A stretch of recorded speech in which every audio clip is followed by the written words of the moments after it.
Okay.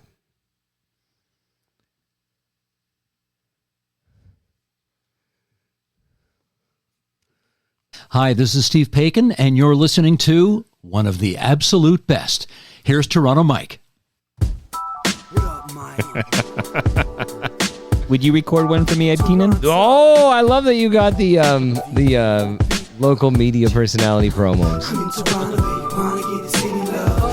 I'll get you to cut one before we say goodbye today. All right.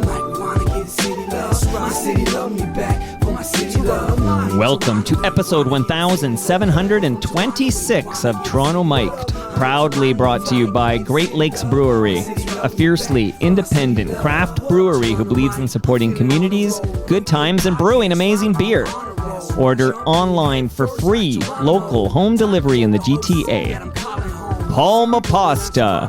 Enjoy the taste of fresh, homemade Italian pasta and entrees from Palma Pasta in Mississauga and Oakville. Toronto's Waterfront BIA. Check out what's happening on Toronto's waterfront this summer. Toronto Maple Leafs baseball. Get your butts to Christie Pitts this summer for the best baseball in the city, outside the dome. RecycleMyElectronics.ca. Committing to our planet's future means properly recycling our electronics of the past. Building Toronto Skyline, a podcast and book from Nick Iones, sponsored by Fusion Corp Construction Management Inc.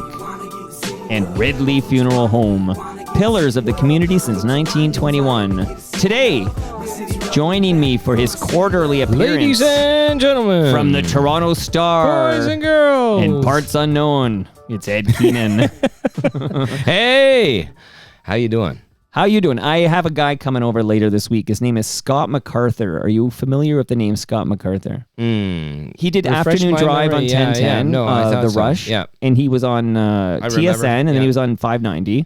But And I think he did some TV for a while too. I think I was on a TV panel with at some time in the maybe in the global context. But. Well, that's possible. But what he's known for, he lives now in Halifax, but he's in town. He's going to drop by later this week. He's known for his Macho Man Randy Savage impression. Right, there you go. World-renowned Macho Man impersonator. But I feel like that is excellent. That's dynamite. You're the next best, though. Well, I make up in what I lack in like accuracy. I make up in volume and enthusiasm. That's the oh yeah, baby. Would you cut a Toronto Mike promo as Macho Man? You got to get Scott MacArthur to do that. That's actually, he's I will, man. but you can have dueling promos like Ed Keenan as Macho Man. Toronto Mike coming at ya. Do you want another run at that, Mr. Keenan? No. I just want to move on. How are you doing? I'm doing pretty good. I just I've spent a lot of time in the sun in the last few days.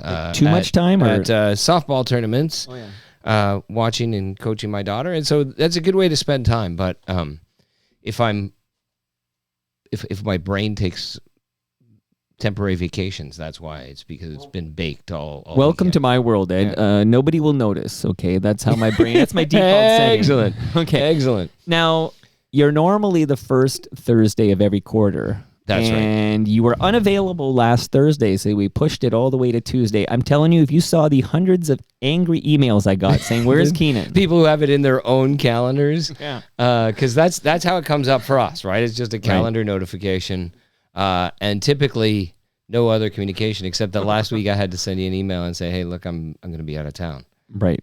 But so to those who waited around, thank you. I appreciate your sacrifice. And we have a good turnout on the live stream. Some good eggs there. I was chatting up J-Ho and 1236. I have a frame rate issue on my live stream, so it sort of looks like max headroom, but I think it's a cool Don't effect. adjust your set. That's just the way I look. It's something I need to figure out. Now, bit mapping is kind of like my look these days. Well, the thing that it seems like we figured out that the live stream's fine until I start recording, because I'm recording this episode as well. Right. And once I start recording, the frame rate goes to shit. So this is the joy. Is I don't have a robust team like you have behind you at the Toronto Star. That's right. But you make up in enthusiasm and volume what you know. Yeah. Yeah. So off the top, sorry about the frame rate and sorry about the delay, but here I am, in freeze frame. Well, we have a lot to cover, and I'm going to try to do it in 2 hours. So, all right. But I do want to remind people they should, if they haven't already, they should subscribe to the Toronto Star because that helps keep great journalism going. And you write for the Toronto Star, is that correct, Ed Keenan? I do. So the subscribers help, pay my bills, which is much appreciated and all of that. But I like to think we present really good value. I'm partly reluctant to make subscription appeals on the basis of you have to support journalism. Although it is true that without subscribers at this point, we still get advertising revenue, but it's nowhere near what it used to be. And it's like the kind of, there's no other publication or media outlet with more than one person at City Hall today. And there's no other print media outlet with any people permanently at City Hall. And the Toronto Star has five full-timers at City Hall, right? Wow. We have investigative teams who have uncovered scandal after scandal, and they do long, hard, difficult work. And then, of course, we have wise asses like me. But all of that, it's not going to survive without subscriptions. But I do like to think that there's a value proposition for the people reading it, too, is that if you get in the habit, there's all the stuff you need to know about Toronto and much of the stuff you need to know about the rest of the world right there in the package. So there you go. And it's super cheap right now. To get an introductory subscription, I think it's $1 for 6 months or something like that. You can't even get a coffee for that. No. And unlike in the old days, you don't have to call and argue with somebody to cancel your subscription. If you don't like it, you can just do it online. And so people should give it a try. Oh, absolutely. May I ask, before we dive right in, I got some hot topics for you here. Yeah, okay. What is the current state of the podcasts at Toronto Star? Is that anything you can speak to? Yeah. The difficulty in speaking to it right now is that I don't know a lot. Look, I think as the last couple times I came here, things were in flux, and then I went back to sort of the old usual for a while, where a couple times a week I was doing This Matters podcast. But the podcast team is not as big as we would like it to be, and so the producers and the executives and the techs there were a few projects they really wanted to get rolling with and get underway and get a lot of steam behind that are really good. And so I'm kind of on hold. When a really great interview subject or topic comes up for me, I do a sort of a spot one right now. And the plan is that over the next few months, we'll develop something a little more regular for me, but it's kind of on pause. What if we combined forces like Torstar and TMDS and became this dynamic podcasting institution? I am not the obstacle to that. I will tell you, I would be all in favor of that, but it's way above my pay grade to start making your any substantial plans on pay it. But grade. I will be an enthusiastic supporter of that if we can, Wonder Twin Powers activate. I loved that Super Toronto Friends Star Mic. Yeah. Toronto Mic to Star. If I may, though, the guy always had to be Toronto Squared. The guy always had to be water based, right? Yeah. She'd be like a like a hawk, a horse, and he'd be yeah. like a glass of water. He'd be like ice cubes in a bucket, or something. Yeah. He had a raw deal. It really is one of the strangest superpowers. And occasionally he could be like, form of a tidal wave. And you're like, wow, that's a powerful thing. But more often, he was trying to take a convenient form of water that could easily be transported by whatever animal she was. So if she was a hawk, he would be a bucket of, he would be the water, and Glick, their little monkey, would come over with a bucket. His superpower was procuring buckets and props to hold the water dude. What do you think, Ed Keenan, is the age cutoff to know what the hell we're talking about? Wonder Twin Power? Because I'm serious. What if 40? My wife's 43. I should go grab her. Almost. Ask her if she knows about the Wonder Twins. Do you think a 45-year-old knows what the hell we're talking about when we say Wonder Twin Powers activate? I think a 45-year-old would. I'm not as sure as you my are. wife is 46, and her and her brother grew up doing some Wonder Twin Powers joke because. But is that an older brother? Because he may have brought he's it down. 2 years younger than her. So I think it was still in reruns there. But I think maybe when you get to 35, it might be a bit more puzzling to them. And I think that, say, my children only know about it because I tell them about it. That's how I educate my kids. And my I tell them about 19-year-old a bunch of does a stuff. lot of reading and watching of YouTubes about comic book history and stuff. So he can explain to you a lot about the development of those characters and what actual comic books they appeared in and what TV series and all of that. Yeah, this is Peter Porker. But he hasn't watched a lot of it on his own, right? Like, right. Well, listen, it's always interesting conversation. We drop these references. We're both similar vintage Gen Xers, and then we're like, Wonder Twin powers activate. I'm not sure a millennial knows what the hell we're talking about. But okay. No, but it would. So they'll just think it's our own cool tagline.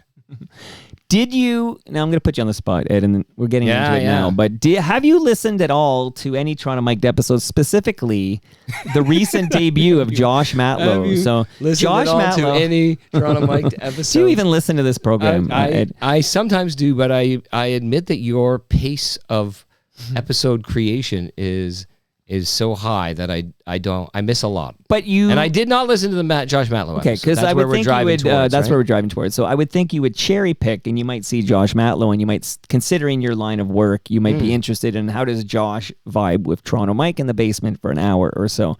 Anyway, there was an episode of Josh Matlow. I'm just going to quote Josh on something I saw on Blue Sky today. Okay, he wrote on Blue Sky, Josh Matlow, City Councillor, FOTM. He wrote, the latest Ontario Place.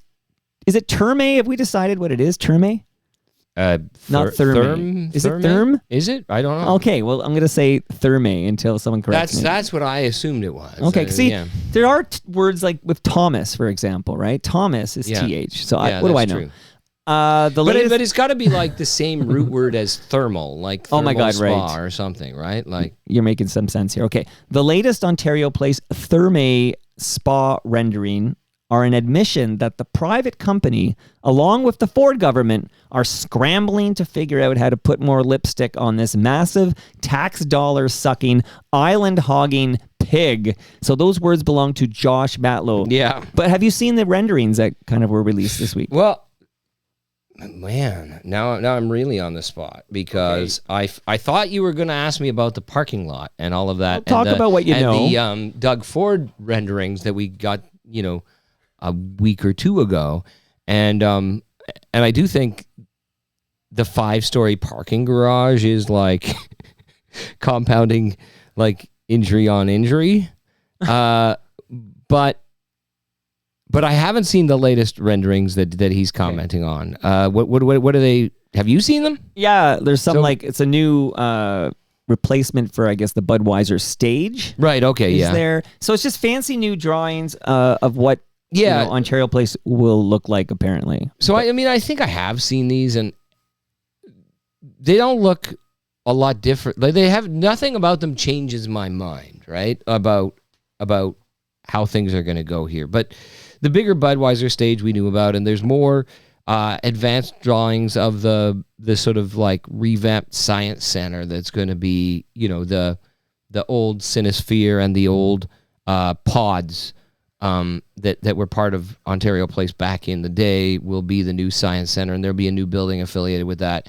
And then there's this new 5-story parking garage. And so if people are just catching up, and I think if they're regular listeners of yours, they're already likely to already know some of this. But like the original proposal, part of the scandal of it, is like there are people who think this giant glass box spa/water park right there on the lake is a good idea. And okay, more power to them. But there's a lot of us who think, I have no objection to this kind of facility in the city. It actually seems like it might be kind of cool. But why would you take one of the few large acreage waterfront parks we have and just enclose it and for a private water park? Like, what? You've got water, actual water right there, right? Like, why would you do that? Why not put this up near Legoland in Vaughan, right? Or why not put it like somewhere with easy access to the highways? There's probably sites along the Don Valley or whatever where you have got lots of parking space. You've got, people can come from all over the region to go to it. Like, why take the one bit of waterfront parkland that Ontario owns, what used to be kind of an amusement park, and enclose it?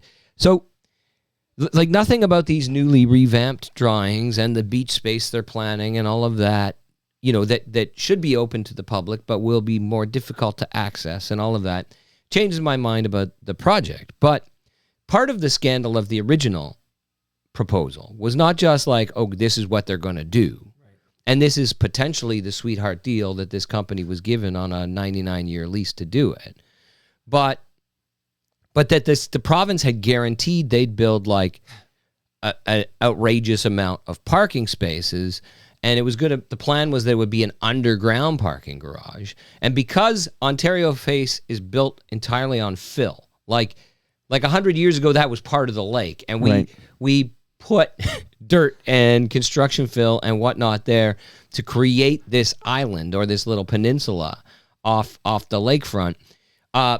Building anything underground there is incredibly difficult, because as soon as you get a few feet underground, you're dealing with mud and water, and you have to build a waterproof structure like 5 stories underground to get all that parking. And so it was going to be like $1 billion parking lot, right? And the province was going to have to build it.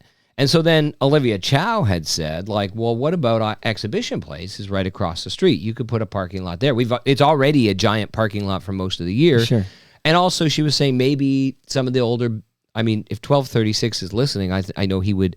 He is on the live stream. Part of him would be hurt to hear that Better Living Center. The Better Living Center, which has a special place in his heart, if I'm remembering internet history correctly. You are remembering correctly. But was like potentially redevelopable partly as a parking lot that could be underground and above ground or whatever, right? But they've walked away from that, and so a big part of the Ontario Place site is going to be a giant concrete 5-story box. Again, blocking views of the lake, blocking views of whatever new architectural stuff is there, taking up a huge ton of space. Now, it's going to go on top of where there's already parking lots now. But again, it's kind of an eyesore on what they're pitching as a new jewel of the waterfront, right? So, I mean, I don't think Josh, I could look closer at the specific renderings he's talking about, but I actually don't think Josh Matlow is wrong in what he's saying. I'm not surprised by it. Somebody who bills themselves as, I'm trying to remember the acronym this person uses, because it's like they don't call themselves a VIP. They call themselves like a UIP, like used to be an important person. So a semi-retired person who used to be a big figure in Ontario and Toronto, civic affairs, had called me, and the reason I'm not identifying them is because they specifically said they weren't trying to publicly weigh in on this. But they were just trying to ask me, like, why isn't this more controversial? Why has this kind of gone away? How come only Josh Matlow is talking about it?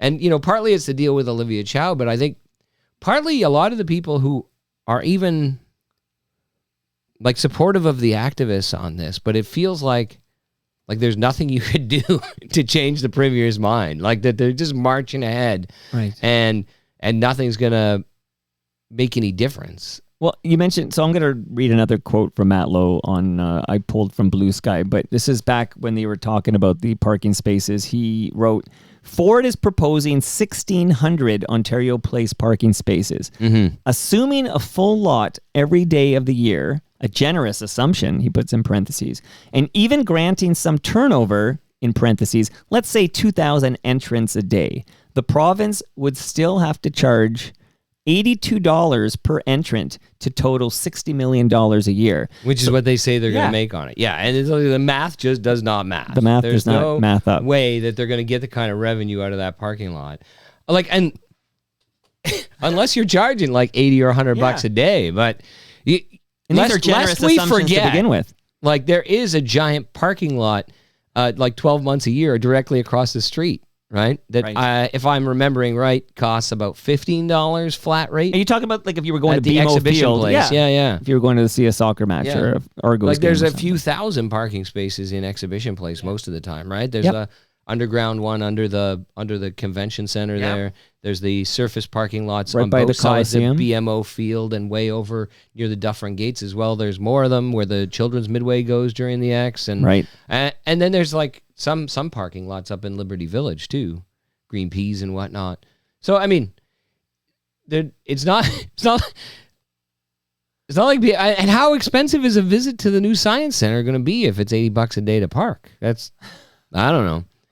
Plus, we're going to have a subway line coming right there. Yeah, but the people who go to the spa don't take the subway, Ed Keenan. Okay, they're not going to get on the go and take it to You exhibition. just get your and walk bathing over. suit and your towel, and you hop on the Red Rocket. I think that's in the Venn diagram. Hey, These are two circles. Can I? Yeah. So drink do you want me to this run up Great and get you a colder Brewery one? hot pop? Yeah. Do you want me to get you a colder one? Sure. So I'm gonna. Do you want me to just? Yeah, I'm gonna set you up with a riff here? question. No, Okay. I'm gonna set you up because I do want to hear your thoughts on Adam Vaughan and Ontario Place. So tell the listenership how Adam Vaughan is now tied to Ontario Place, and I want to know your thoughts on that. I'll be back in like 2 shakes of a lamb's tail. All right. So Adam Vaughan, many people will remember, was a city councilor. Before that, he was city TV, reporter / personality / anchor. He covered City Hall for years. His father, Colin Vaughan, also was, a politician and then a reporter, columnist, TV personality who commented on civic affairs. So he and his family have been involved in it for a long time. He represented the ward that has Ontario Place and the exhibition in it, Spadina Fort, York, as a city councilor. And there he was one of the loudest, most direct critics of Doug Fort's kind of waterfront plans, his Ferris wheel on the Portlands and all of that. And after he left, he went to Ottawa. He was like trying to work on housing portfolios as a Liberal in Justin Trudeau's government for a few terms. And then he kind of retired into working for Navigator, which is like a crisis communications, strategic communications consultancy. They're like really secretive about who their client list is. They're the kind of people who, if you get charged with sexual assault or you kill somebody in your car or you get arrested for drunk driving and you're famous or rich, you call them and they help you try to make it look like you were the good guy. Among other basic like communications stuff, right? Sure. So it seemed like at that point to me that when he retired from politics and went to work for Navigator, he was like it's time that he gets his, right? If you go out to be a hired gun, you're now a hired gun, right? And it seems like he's been hired by Therme to be the public relations representative, the spokesperson for the new spa. And the shocking thing about that to a lot of people is that he was such a critic of the kind of like bells and whistles on the waterfront kind of stuff. Such a guy who would lecture you at length, very earnestly, and not always respectfully, about like what good city building looks like and what good use of public land looks like, and how they did it, in this when they were developing the St. Lawrence neighborhood, in his dad's generation. Smart city planning and not just like big stunts, right? And now he's the spokesperson for the big stunt and the private grab. Now, I've talked to a couple people who've talked to him, and he seems to be a believer.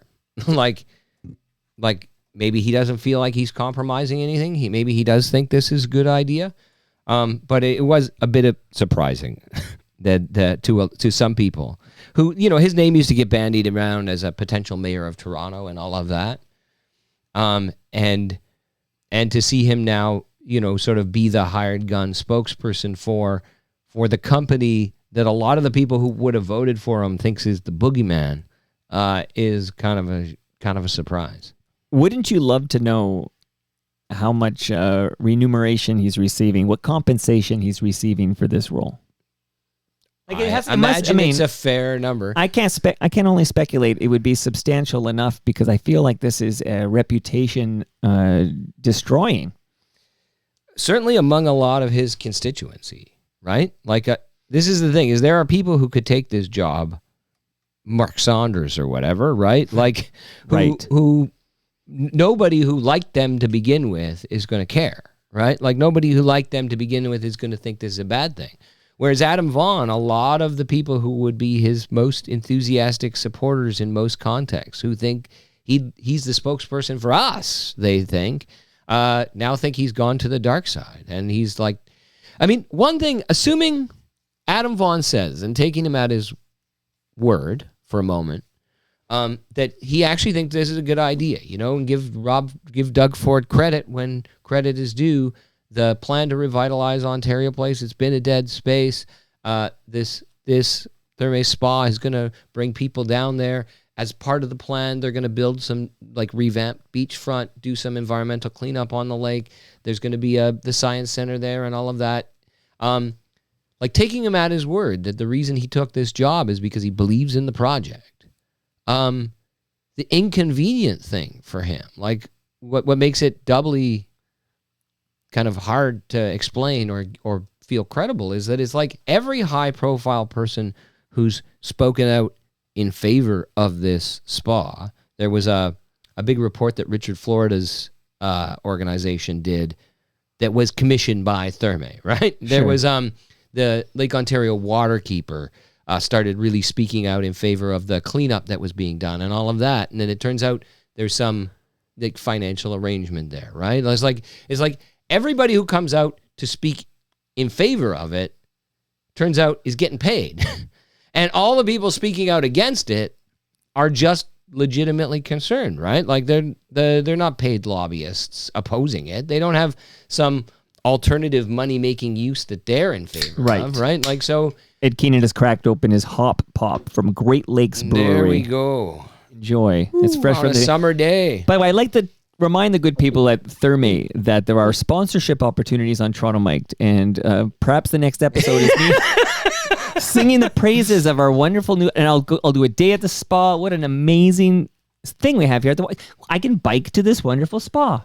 Here's what I'll say,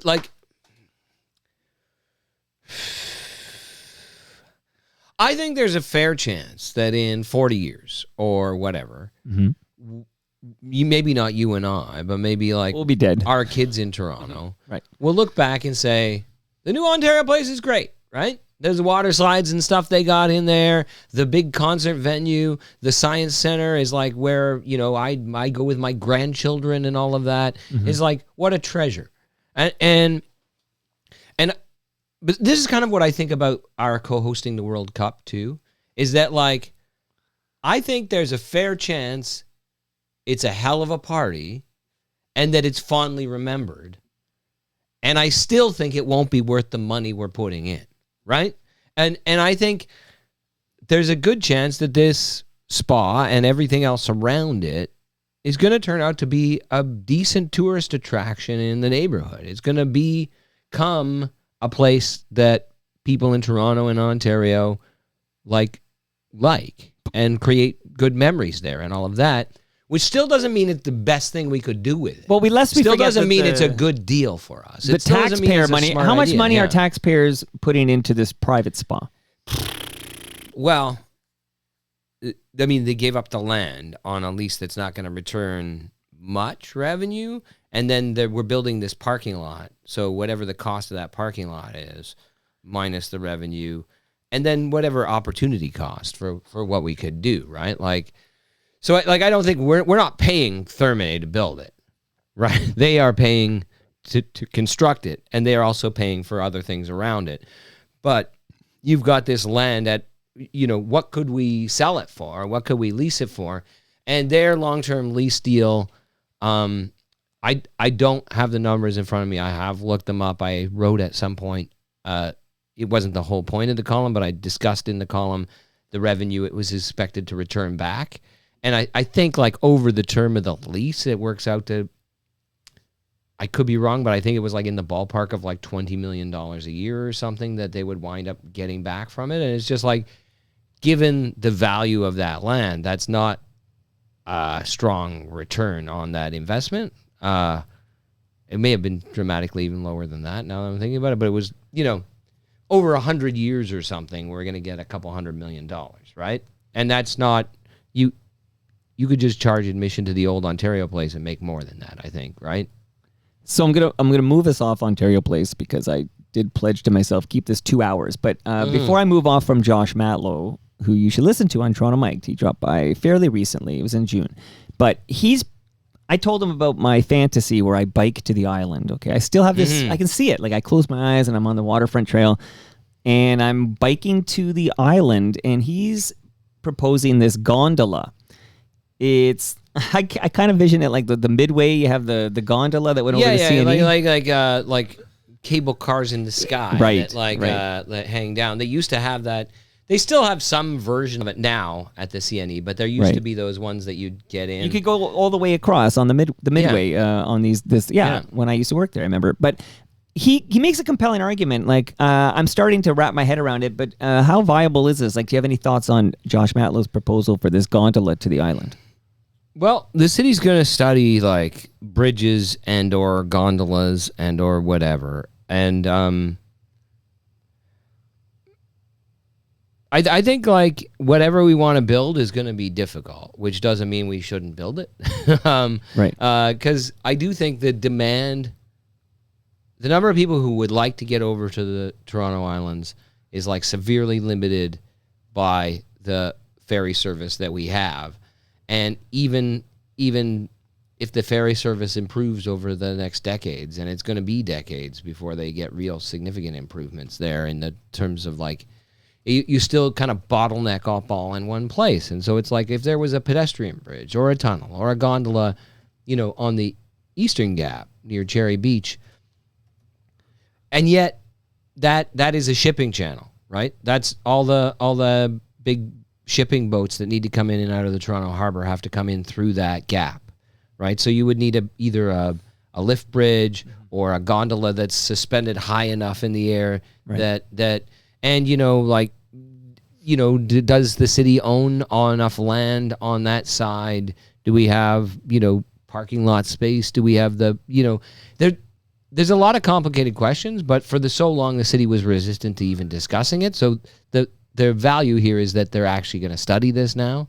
And I think like the idea of a gondola might be as promising as the idea of a bridge, although the value of a bridge, as you point out, like especially a pedestrian/cycling bridge, is that you could ride your bike over. And every time you're at the Toronto Islands without a bike, you think, oh, this would be the perfect place. Yes, sir. They do have bike share over there now, finally.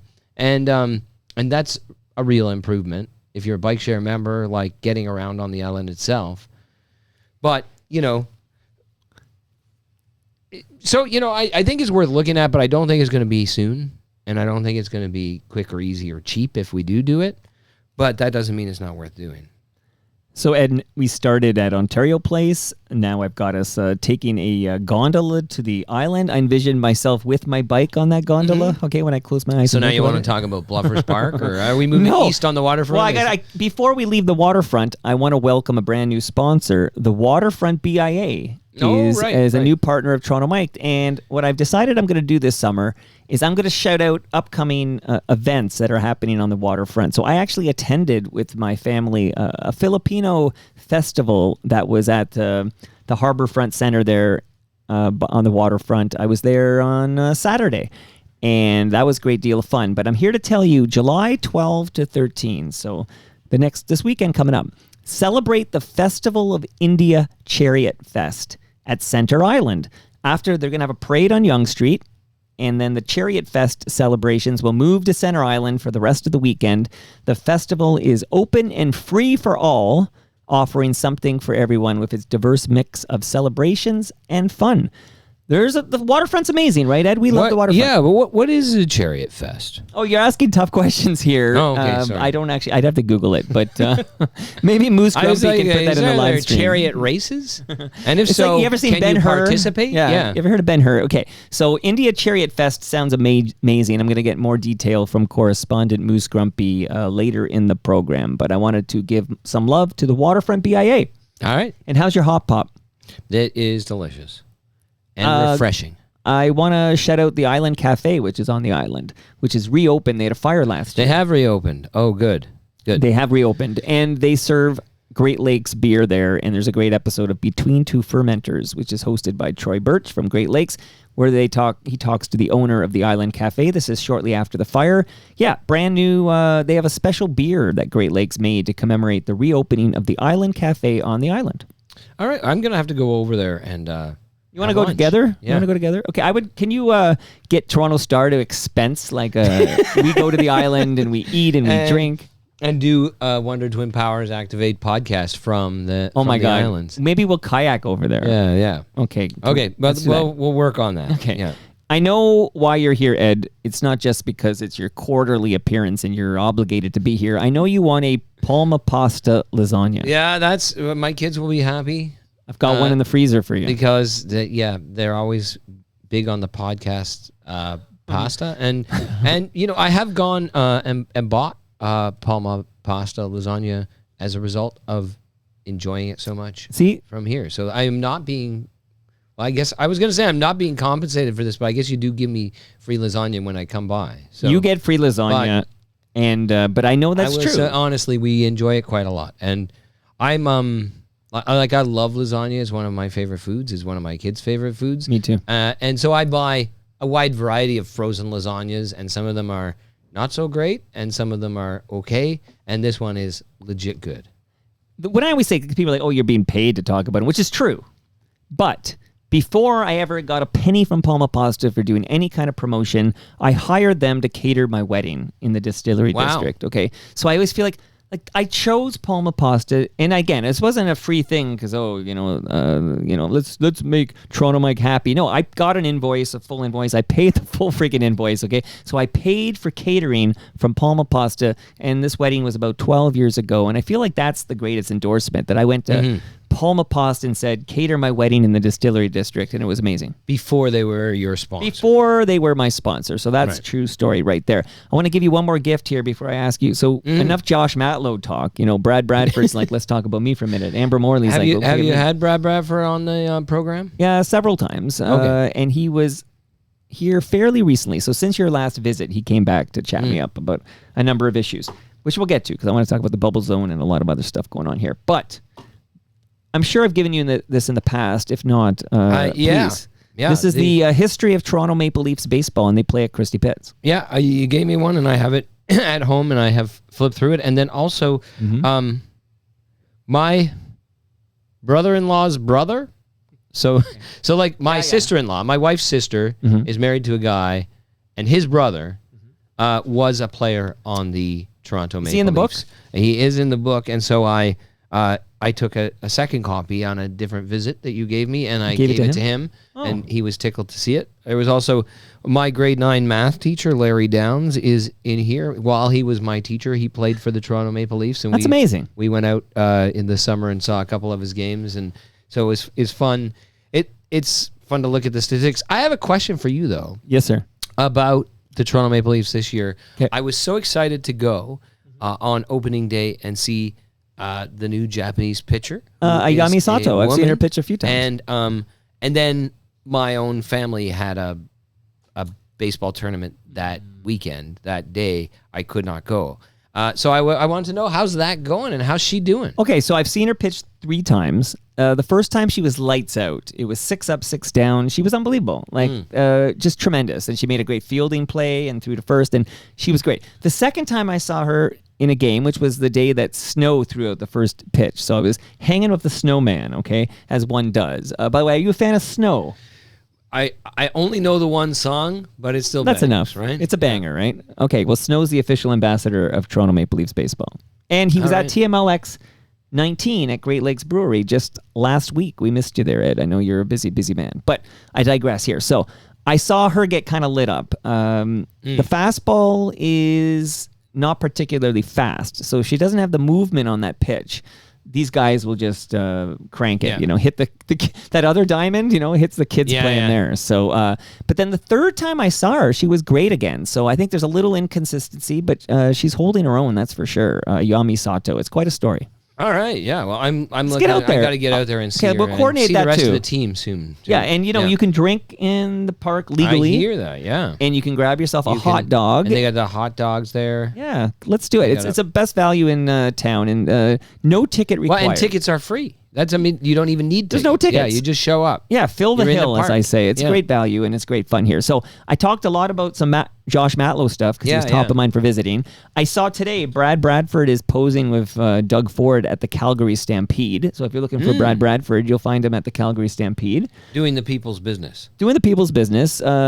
He says I think he's going to run for mayor. We'll talk about that People later. of Beaches, East York have a lot of business at the Stampede. So, yeah. So there's where you'll find Brad Bradford. But I want to ask you if you have any update at all. There was big news before your last visit. I think I forgot to mention it last visit, but there's a lawsuit against Amber Morley, who is my city councilor for where you are right now in New Toronto here, over bike lanes on Bloor Street. How much do you know about this lawsuit? It seems strange to me that businesses have got together to sue a councilor over the fact that bike lanes were implemented on Bloor. Yeah, it's absurd and it's stupid, right? And I think it's basically a publicity stunt / an intimidation stunt.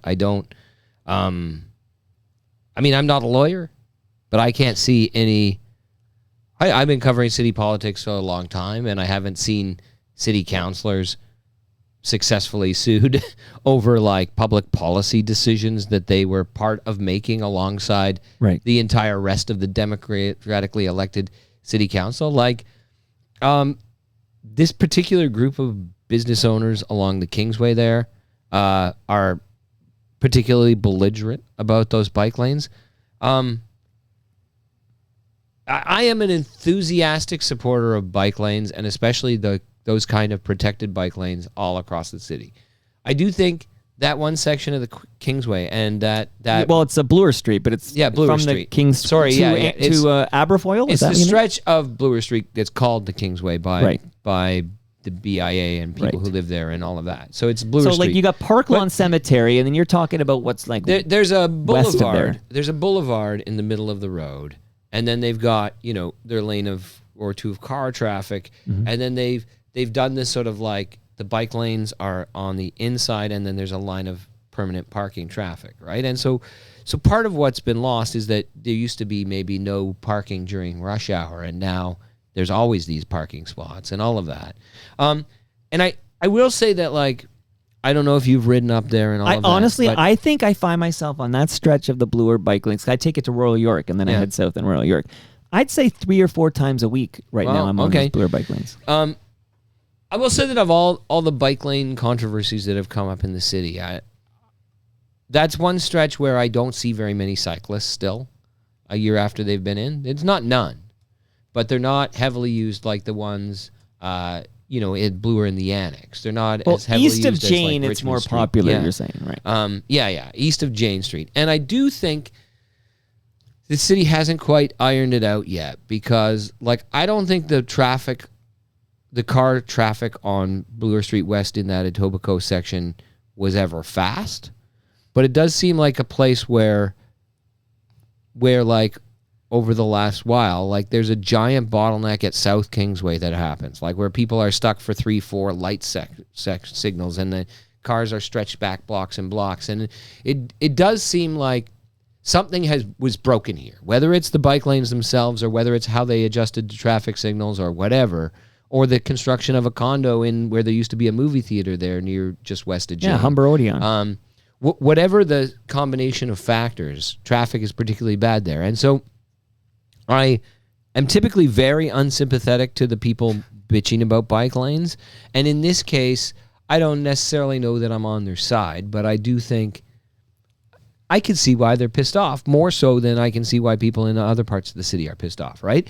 I still think their reaction to it is ridiculous. Like the steps they're trying to take, including this absurd threatening and filing a lawsuit, like it's all just silly and stupid. And like I am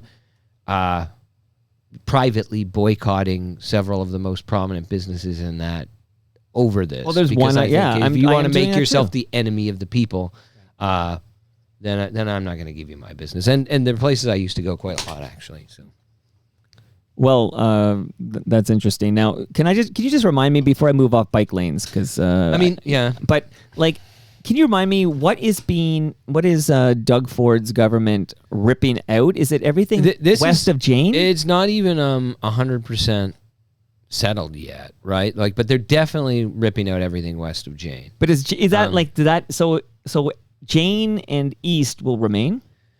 That's what isn't 100% settled Okay. yet, right? Like they may do another phase where they remove those ones. I have heard, and this is not like an official announcement, but I've heard from people, Queen's Park reporters talking to sources where it seems like unlikely that they're going to take out the section through the annex and all of that because they realize that it's locally very popular there. I feel like it used to be Shaw at some point. Yeah. Is where Shaw, but Yeah. okay, so I'm just... Yeah, because I think like Shaw used to be the West End. Right. And then they extended it to like Runnymede. And because I live there now, Sure. I know exactly where it ended. And then but the section that goes from Runnymede to Jane is like not really locally controversial in Bloor West Village. Like they were already coming past High Park and all of that. It's like, yeah. But it is, I mean, the funny thing though about like Doug Ford's like anti-Bloor West bike lane candidate in that provincial election lost, right? The everybody who has run like and faced the voters of that neighborhood on this topic has lost, right? There were 2 or 3 mayoral candidates who were campaigning on taking Mark those Saunders, out. There was right? yeah, and like so, it doesn't seem like when you actually put it to a vote of the people of like Etobicoke that they want them gone. It's just like some very particular people want them gone. Now, I am a person who pays taxes, And then Etobicoke. they're planning to take the ones out on University, which is just absolute madness because those are so well used, and the traffic on University moves just fine. The worst part of it is the Ontario Line construction down near Queen Street. That's where the traffic on University like gets all jammed up.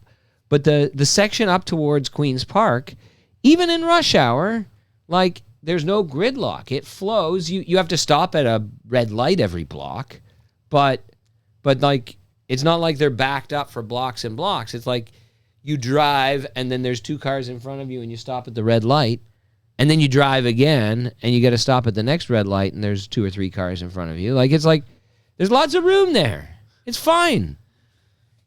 Madness. Okay. I was on Blue Sky, and Sean McAuliffe is a guy I follow. Writes it for the Star. My He's friend Sean. FOTM, and I think he lives in the Junction, or at least he used to live in the Junction. I don't know. There's like a little Malta.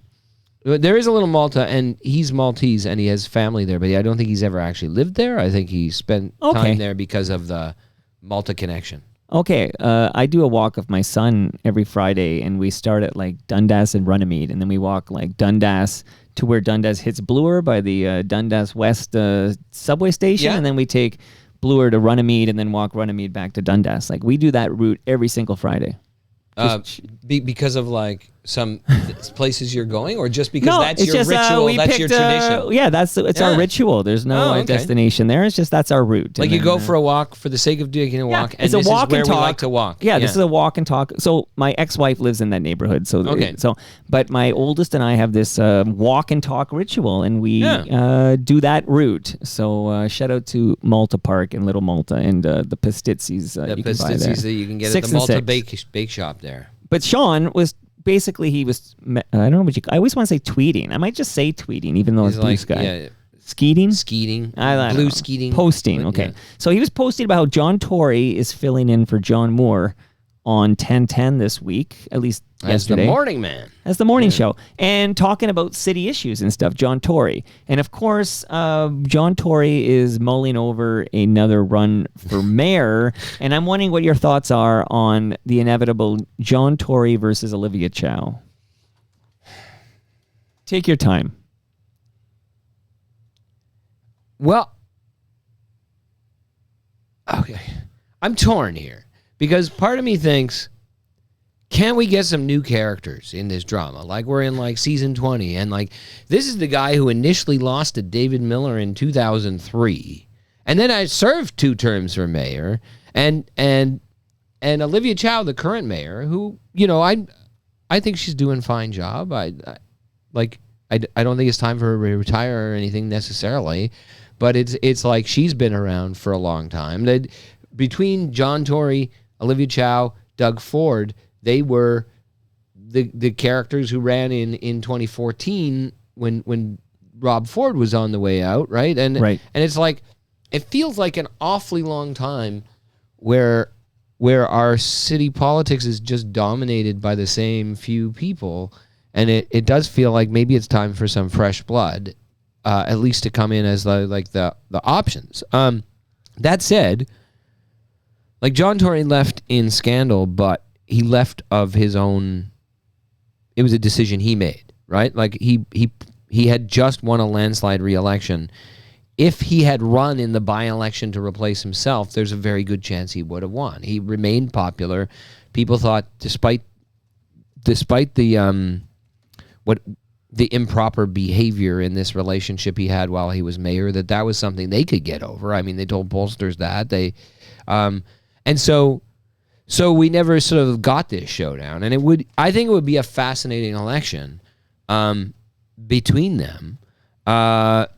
And in a way, like a ultimate sense of the people of Toronto getting to weigh in on the sort of like center-right austerity program that John Tory was running, and the maybe center-left, you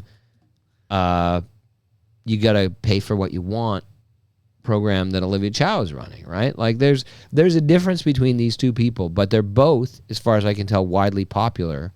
And I think it would be a very interesting election. I think all the more interesting if either of them like broke out of their natural inclination to like hug the center and like actually put up differing visions for the city, right? I mean, I think part of the frustration that a lot of conservatives had with John Tory is that he prides himself on being a consensus builder guy and a don't make drama guy, and so like he worked well with Joe Cressy, right? He would find compromises where like everybody left upset, right? Like the hybrid gardener, where the gardener still stays up, but at tremendously greater expense, you root it so that you can do some of the redevelopment on the Portlands there and all of that, and but he's looking for those compromises. He's the guy who presided over all the installation of all these controversial bike lanes, right? Even though he was the drive time host of a talk radio program who campaigned on like getting traffic moving, right? Like he's not like some hard right populist conservative. No, he's not like Mark Saunders who's like rip up all the bike lanes. But he was like not making massive investments in the city guy. He's very incremental. He was very reluctant to raise property taxes. He's very reluctant to and all of that. And then Olivia Chow, who's been not shy about raising taxes. She did raise them up and talking a lot about like making good investments and the things we can do together.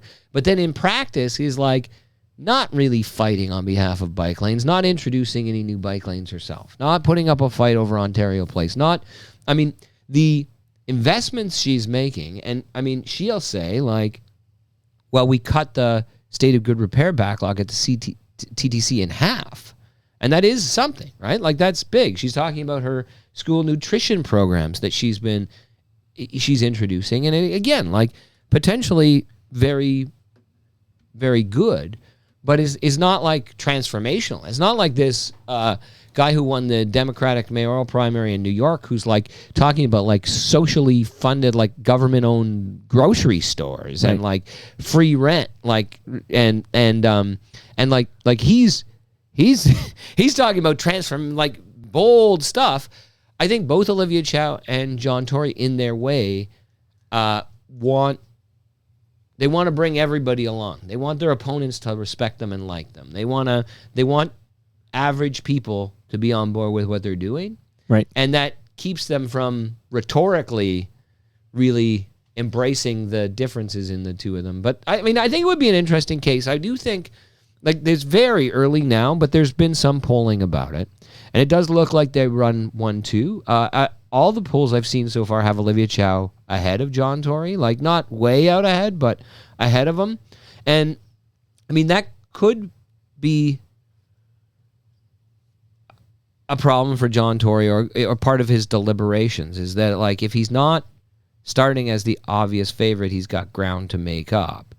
And it's hard to see where there's a lot of room to grow because people already know him. Like, it's not like there's like undiscovered, like, well, he's going to define himself. 100%. It's like he's well defined. So is Olivia Chow, right? Right. So somebody like you've mentioned, Brad Bradford, is thinking about running. I think in some of these polls, he's like third place, right?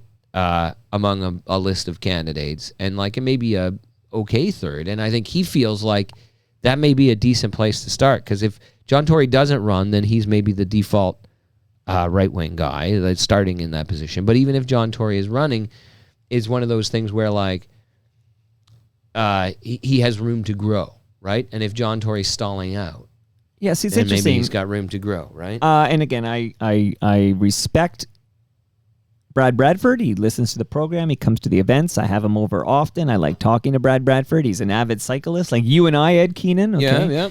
Yeah. But I think if John Tory decides to run, I think that's the kiss of death for Brad Bradford's mayoral campaign. That would be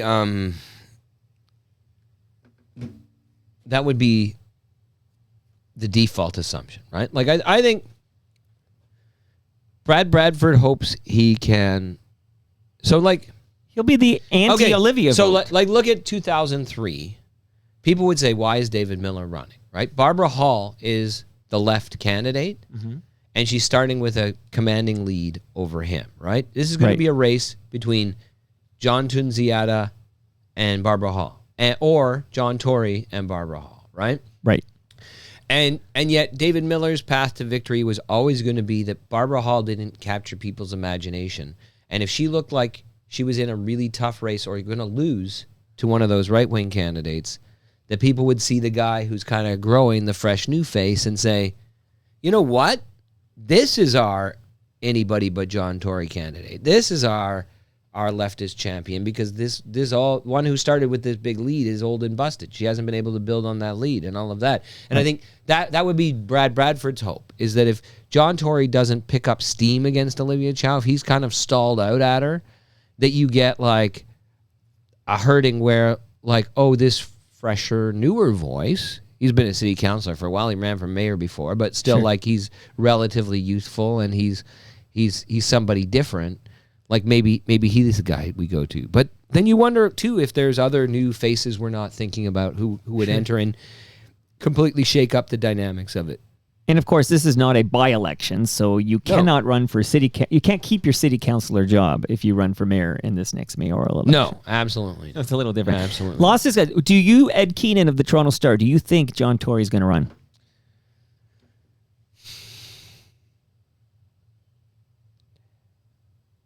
Based purely on what I've heard from other people, I haven't spoken to him. I think it's probably 50-50, right? I don't think he's going to run if he doesn't think he's going to win, right?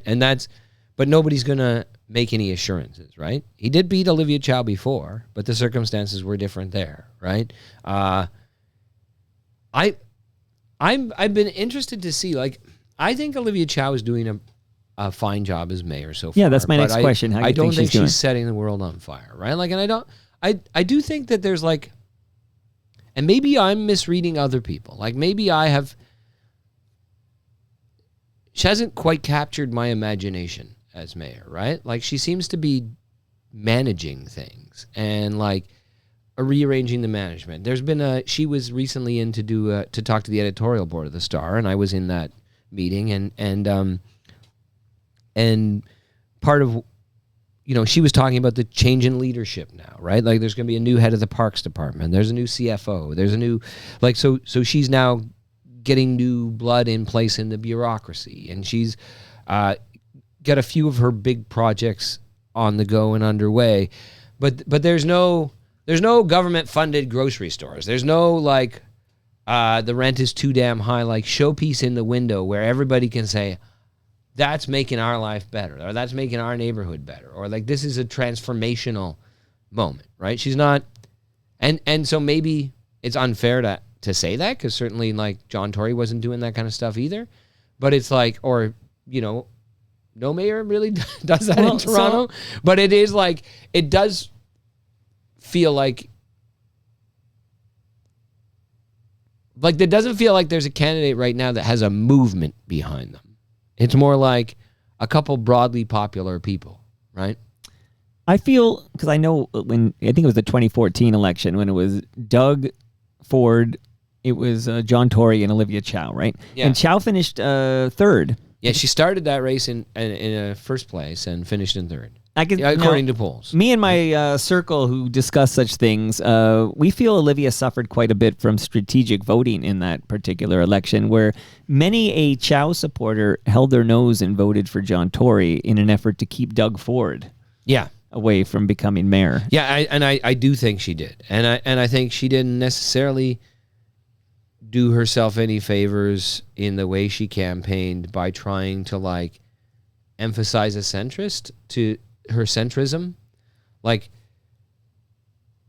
she didn't want to be seen as the scary NDP person, but she did want to be seen as the anti-Ford, right? And I think John Tory, a lot of people who would otherwise or normally have voted for Olivia Chow voted for John Tory because they felt like we needed a boring manager to be after Rob. After Rob. Yeah. And that we needed some kind of like healing of the left and right. Yeah, right? Like some kind of bridging of the left and right. That we didn't want to seesaw now. But not only that we wouldn't be able to win that way, right? Like I think the strategic voting that you're talking about was a big factor. And I think also who's the most boring of these options was also a big factor. Mr. Right? Dithers. Yeah. Now, did you see the Netflix Trainwreck episode about Rob Ford? I didn't. It's not very good, actually. Like I found you'd probably get nothing from it, of course. But even the anyone who's been kind of dialed in to what was happening in this city, like with Rob Ford, I don't think there's a single thing you learn. It's pretty surfaced, and I think it's for Americans who kind of heard about a crack mayor but weren't aware of the specifics. Yeah, and I mean, it may seem strange that I didn't watch it, but I was going to watch it and write something about it. Then I realized David Ryder, who was the Star's bureau chief for much of that time, and is in the documentary. Yes, he is. He was going to write about it, and we had a couple other columnists who were planning already to write about it, And so when I understood the approach they were taking, which was basically like, hey, if you vaguely remember this because you don't even live in Canada and you heard about the crack mayor, here's the backstory. Right. Or if you're, like just catching up, like, or whatever, like it didn't seem like something I would watch in my spare time. Right. And so when it became clear that a column from me would be just piling on like another thing. And I recently wrote about like the 10 years since Rob's death, and I've reflected on that era of Toronto politics enough that I didn't feel like I was going to get anything new. I probably will watch it at some point. Like I only watched it so I could talk about it on this podcast. Yeah. And I'm no Ed Keenan of the Toronto Star, but I felt like, I should see this thing to know what's going on. And there are like, David Ryder's in it and Josh Matlow's in it and Robin Doolittle's in it. And there are some people, but you don't learn a damn thing if you were paying attention. I did watch recently it's available on Crave, but there's a documentary about broken social scene. Which is it's called It's All Gonna Break. And it's basically like a guy who was a friend of Kevin Drew and Brennan Canning back in like the early 2000s, back at the very formation of the band, at the house parties where they had jam sessions that led to the band. He was already hanging out, and he was like a shy guy who just filmed everything. And that's his hobby. Like, and he was just filming these jam sessions. He's filming conversations they're having. And maybe with the vague idea that one day it would become something. And then he eventually, like, while they are on their upswing in Toronto and then international success and then not headlining, but one of the headliners of Lollapalooza in Chicago, he's there, right? And so it's about that era. And I was like working at iWeekly at the time, and my friend, co-worker Stuart Berman, was like one of the earliest and most frequent chroniclers of the band, and he wrote a book about them. But I was never like a big Broken Social Scene fan. It wasn't like my jam entirely. Like I liked them as a live You music probably band, like Cause Equals Time and some of these, yeah. Right. But I just bring that up because I was going to watch both of those documentaries and then write about a nostalgia, like a column about these two glimpses into the Toronto that was and all of that. Right. But it was partly because like watching that documentary that's set in like 2002, 2003, 2004 Toronto, and the musicians in the band, like Leslie Feist and stuff, just say like, rent in Toronto was cheap enough at the time that we could just hang out and not really make much money from music, but just make enough, and we would just jam all the time, and we'd like hang out in these bars and we'd throw these parties, and it was like, and even as somebody who wasn't part of that scene, I was part of Toronto at the time, and I remember the bars and live music venues and art galleries and stuff of Queen West West, and the sort of movable feast of a like art scene that was happening at the time. And I hope that for younger people today, they have some energy in an art scene that I may be just partially oblivious to. But it doesn't seem like, and really just because the rent is so high. Well, trust fund like babies we don't only, have is as what you're much saying. Yeah. of that vibe going around, like a city where you can just have this kind of slacker culture that creates magic, right? Like creates a scene. So it's all going to break. And that's why I was thinking, it was like, oh, the title of the song, it's all going to break. Maybe it was always going to break, but Rob Ford broke it, like, and we see it in Trainwreck. But then I just like, I'm not going to watch that. Well, I'm going to recommend another Toronto Mic'd episode since your last visit, which is Brendan Canning. So he dropped by, and it's, because I knew him from Head. Yeah. With Noah Mintz, right? And because I had the 1993 ongoing, what was it called, the New Music Search from CFNY, and Head won that contest, but Lois the Low were in there, and Hayden had a song called Take, which I was obsessed with, which I learned was not actually sung by Hayden Desser, but it was sung by Noah Mintz. Like, this is a whole like Thornley collective or whatever. But Brendan Canning was doing stuff with Len. He was, yeah, and then Steal My Sunshine. Like he had tasted a hit, like brushes with success, like with the twice before he founded Broken Social Scenes. But then and so him you and have Kevin a good Drew conversation with him.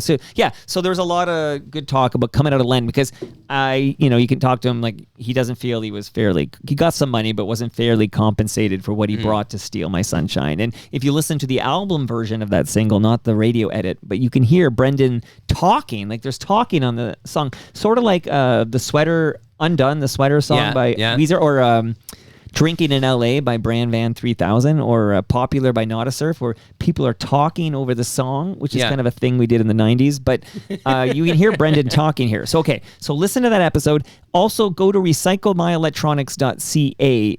You know this, Ed. If you have any old cables, old devices, you don't throw it in the garbage. Those chemicals end up in our landfill. You go to recyclemyelectronics.ca, and you put in your postal code and find out where to drop things off.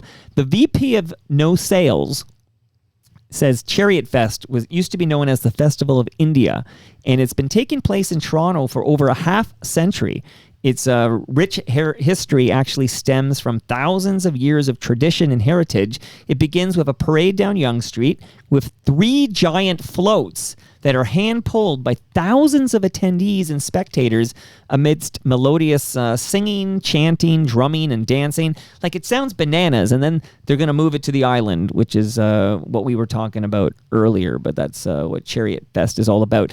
I want to let everybody know we're going to record 2 new episodes of Building Toronto Skyline and Building Success with Nick Iones. That's recording this Friday morning. Thank you, Nick Iones and Fusion Corp. Nick Iones actually did a recent episode on affordable housing with special guest Brad Bradford. So it all comes together here, Mr. Keenan. Speaking of such, Olivia Chow, actually this is a tweet, but somebody screen capped it because I can't even go to X anymore. I'm like done, but I got a screen cap. Today's City Council debated the staff report on citywide permissions for sixplexes. That's a hard word to say, actually. Sixplexes. It Oh, she has a typo in her tweet, but it was clear council would not support the proposal citywide. So together with Housing Chair Gord Perks, we found a path forward to allow more missing middle housing through 6 plexes in 9 wards across the city, with the option for remaining wards to opt in. I am confident that as more people see the benefits of missing middle housing, where average rent is $830 cheaper than condos and 65% of units are family sized, more councillors will also opt in to building more housing. Please speak to this 6 plexes decision. Yeah, I wrote a column about this that was just published over the weekend, and it's like just particularly enraging to me. Like the thing is 6 plexes. So, a duplex is like got 2 apartments in it, right. Purpose built, right? And a triplex is 3. 6plex would be 6 units there, right? And there's a few on the street, by the way, closer to Lakeshore. Yeah, and the thing is that recently, not that recently, but recently, like it was a John Tory proposal, and then I think it got passed very early in Olivia Chow's term. So within the last couple of years, 4 plexes were made legal as a right citywide. So you could already build 4 units on any lot in the city to a maximum, I think, of 4 stories. And now they're just saying 2 more, right? And there's nothing to fear with these things. You can go to, as you said, here in New Toronto and Etobicoke. You can go and find them in Rosedale. You can find them, lots of them, in Forest Hill, in High Park. You can find them. Yeah, they're on Bloor Street near High Park. Yeah. And like on Palmerston, there's not just sixplexes. There's like little low-rise apartment buildings, like lots of them with like 18 units in them, and they're like a charming little part of a residential neighborhood, a very desirable one, a very like expensive one, right? And so they don't bring a lot of problems. They don't actually, you don't even barely notice them, right? If you're walking around High Park, there's actually quite a lot of like 4 and 6 unit, like semi-detached type things. So 6plexes, and you don't even notice they're there. They just look like single family homes, right? Or like semi-detached homes. Right. And it's just like outright cowardice by many of the councillors around the rest of the city, where like in a housing crisis where they talk a lot about like needing to increase the supply and not making all of them like micro condos and glass towers, right?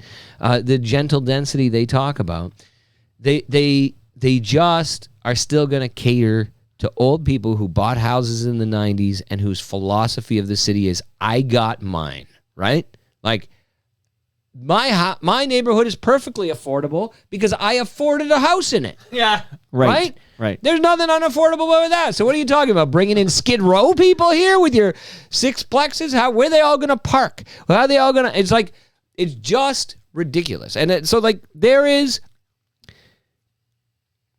a opposition between the people who want housing to be more affordable and the people who don't want to lose the value they already have invested in their house. There's a genuine tension there, right?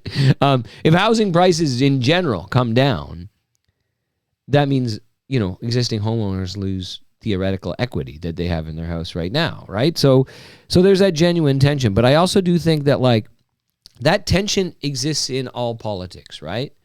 But Toronto city politics is like so biased towards existing homeowners, right? Homeowners specifically, because we're all property taxpayers, but homeowners pay the bill directly. They also, they tend to have like longer tenure there. Like a city councilor looks and says a homeowner is going to be here in 20 years. Like in the next election, some rental tenants might move to a different area of the city if they get rent-evicted or something, right? They might move to a different city because they can't afford to live in Toronto anymore.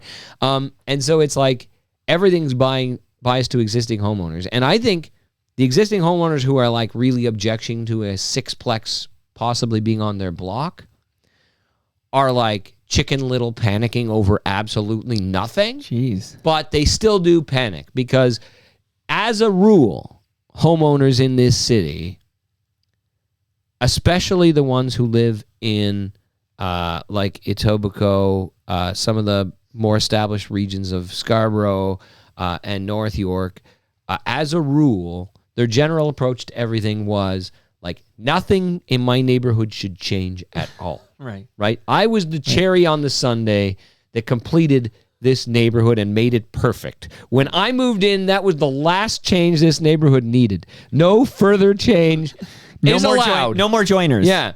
And so it's just kind of silly. And I mean, the thing is that in the scheme of the housing problem in Toronto and all of that, the change from 4-plexes to 6-plexes is not going to like solve all the problems. It's going to be a drop in the bucket, but it should be a relatively easy bucket to put a drop in.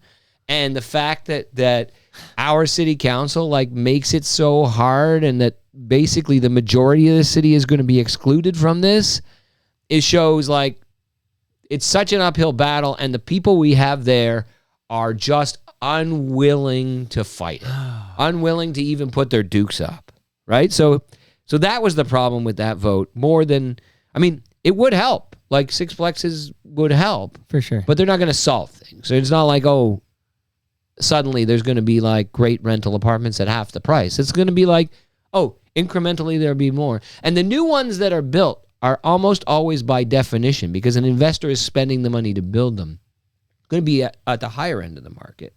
But this is a place where like things do trickle down, right? Like the people who go and rent a new build condo that's very expensive don't rent the second floor of a converted house that, you know, and so a student can move in there or whatever, right? It's like if I move out of the house I'm renting, somebody else can move in there. And so it's like it will help. That supply of different kinds of units, different kinds of apartments, different sizes in different kinds of neighborhoods. So like you want to live in a family neighborhood with a good school at the end of the block, but you're a tenant, like with 2 kids, like maybe here's a 2-bedroom apartment that takes up an entire floor of a house. That's an option for you in a neighborhood where previously you had to buy a 4-bedroom house or nothing, right? So that's can I ask good. You, as you know, much like yourself, I bike a lot, and I've noticed lately signs on, particularly in Long Branch, I've been noticing this, but I have been doing a lot of riding kind of west, but fight the height, I think it says, something to that effect. It says fight the height, and there's a sign that people are putting, and these are big homes too, and I feel like, I remember I used to see something similar with like no lot splitting was a big one. Like, so this was a popular sign I would see, but fight the height. I guess that's against these 6 units, these 6-plexes. I believe that's related. Oh, man. Anyway, stay tuned for that. Like, we could spend forever, but right? I'm committed to a 2-hour episode. And we got more to cover. Well, I got more to cover. Are you okay? How you doing in there? I got to check in on you. I'm doing all right. Okay. I do feel like you need to do a quick, If you've got promos to do, then we can. Well, I've done them all, but I can do them again. You know, I always have things to talk about. Then right? I'm okay to keep going. Okay, yeah. Because I think I got 3 more things I need to cover here in the last half hour here, but I definitely want to talk to you about bubble zones. Man. Like, I had a good chat with Josh Mallow. So Josh Mallow voted against the bubble zones. Yeah. And he was basically I asked him specifically, like, you know, because Olivia Chow voted in favor of it, as did several, I guess it passed. But my counselor, Amber Morley, also voted against it. And then I got notes from listeners who were like, voting against bubble zones, they were equating that with anti-Semitism. And I got very angry because I said, that's, like, I consider that bullshit equation. And I'm going to talk to you, Ed Keenan from the Toronto Star. What's your opinion on the bubble zone bylaw? I think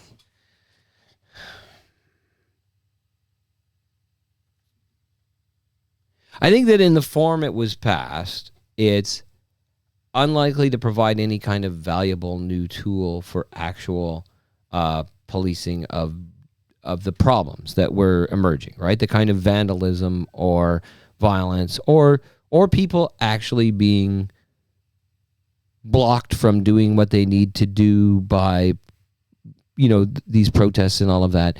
There was not a problem of church services being like shouted down and surrounded by protests right now, right? Like, there was not a problem of people not being able to get to school because of the protests.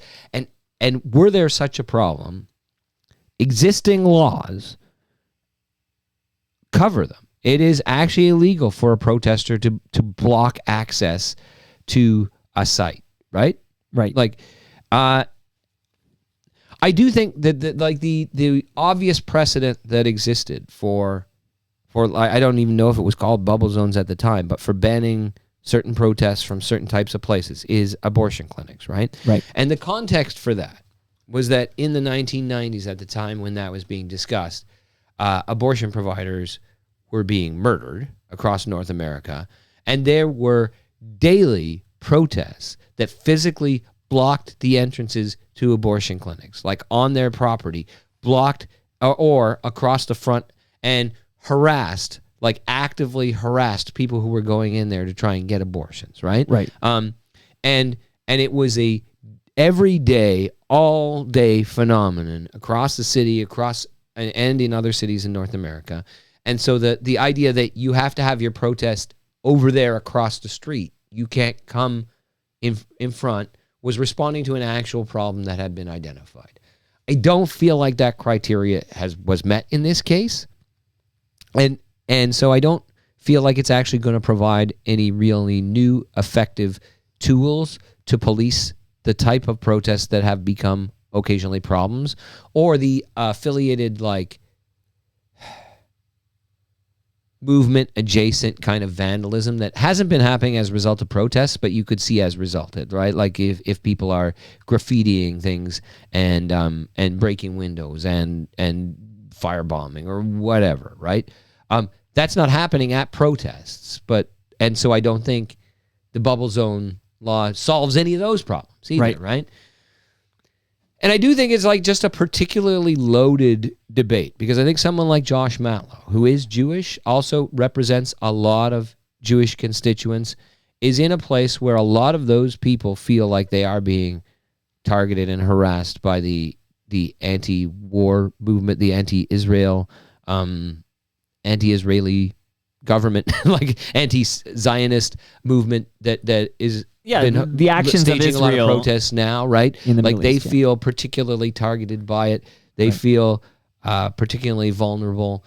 There is a lot of people who are participating in these protests or who are supportive of these protests who believe a genocide is taking place, and that not standing up and saying something as loudly as you can in as disruptive a way as you possibly can is just acquiescing to that, is just becoming an idle, participant by omission in that. And so I think like it's a very loaded topic, and I think the reason it's loaded is a good one. I think there are good reasons why people feel the way they feel about it. But I do feel like these debates at City Hall become a proxy of like, well, we have to do something. This is something. So we'll make this like an indicator of whether you're a good person or not. Like based on that's whether called you support virtue this or not. signaling, right? And Olivia Chow and the other counselors who got it through were trying to thread a needle, because they kept being told like, oh, this would be unconstitutional or that would be whatever. And so you try to make it as ineffective as you possibly can so that it accomplishes nothing except the appearance of having done something, right? Right. And it's a good recipe for pissing everybody off. I do think I would have, if I was a city councilor or whatever, I would have voted against it on the principle that I think like limits placed on the right to assemble and protest and exercise both your freedom of assembly and freedom of speech there should be a high test for those limits. And I don't think the test is met here.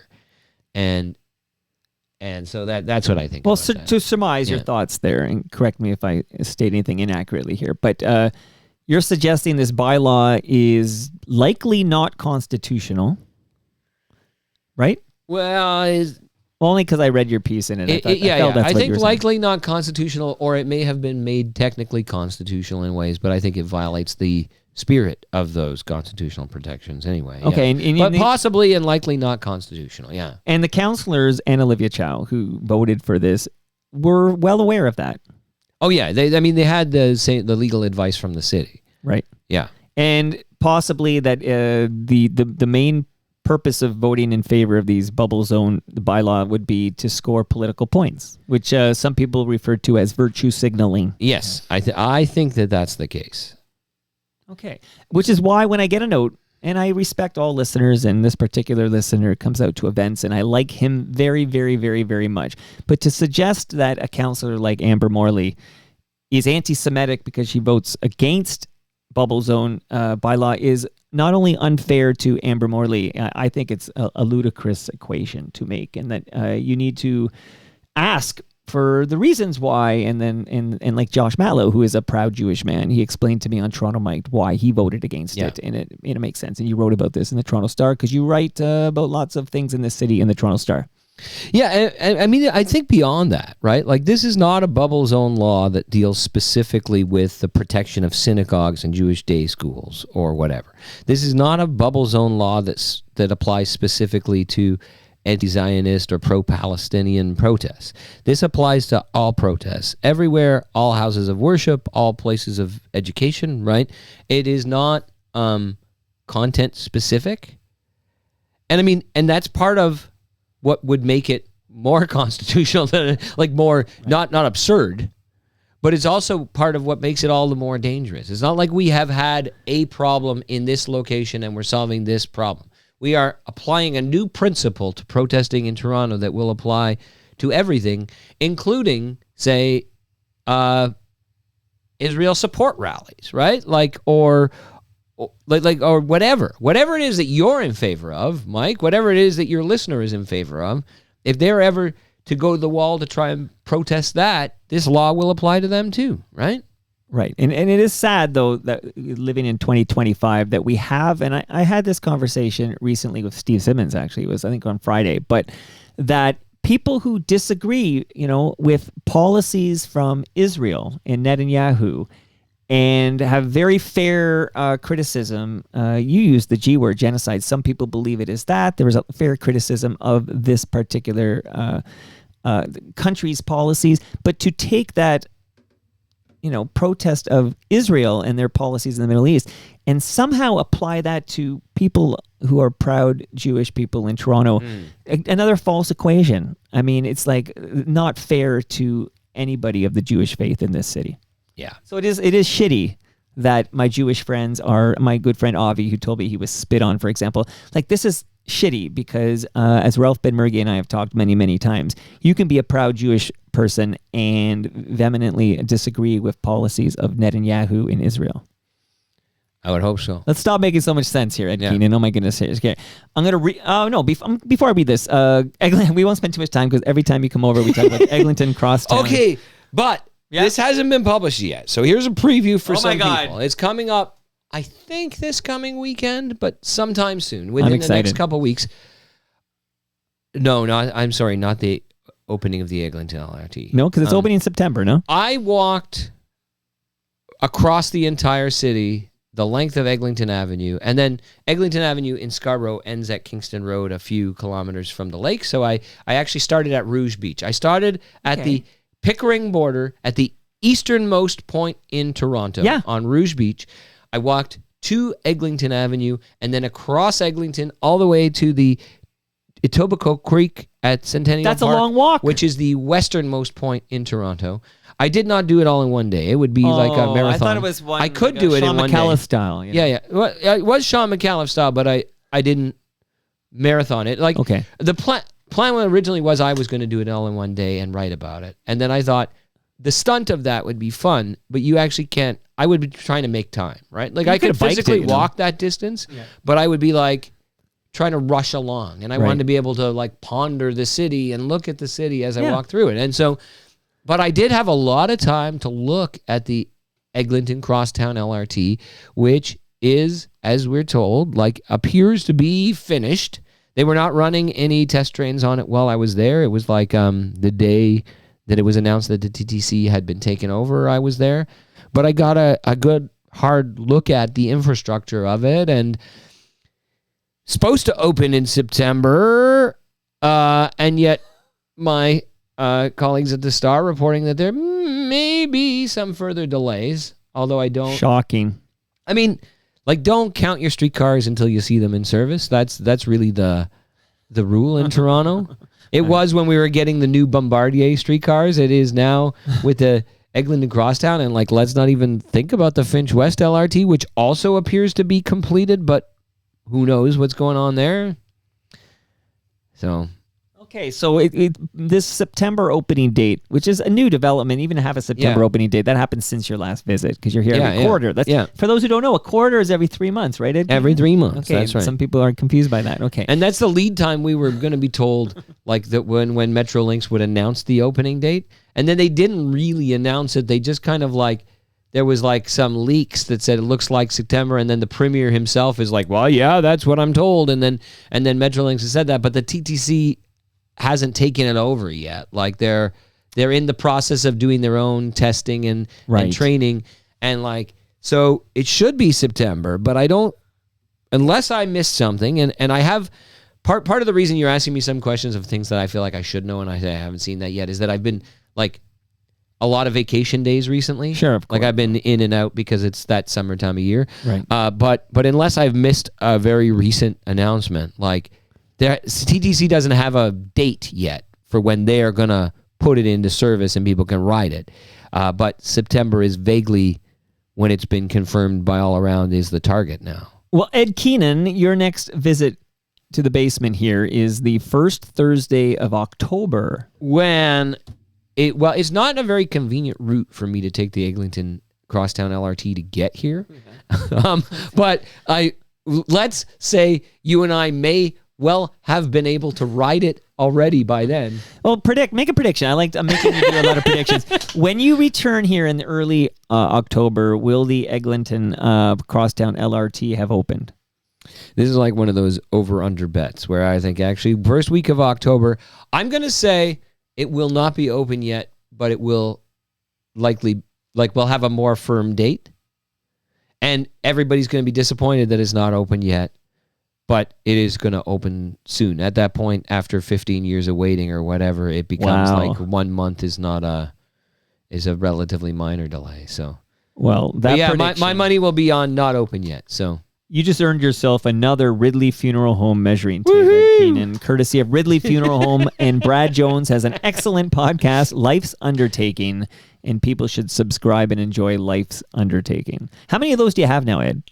2 or 3, I think. I feel like it's like 6 or 7. No, I may have, like, maybe you've been leaving give me one them? almost every time. Yeah. No, okay. I mean, the thing is, like, I got one in the junk drawer in the backyard. I got one, or in the back porch. I got one in the junk drawer in the kitchen. I say junk drawer because it's just like random stuff. Sure, I got one in my toolbox.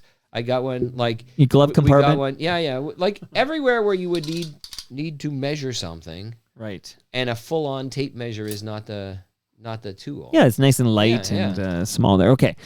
Robert Zakowski wrote me a note. Okay.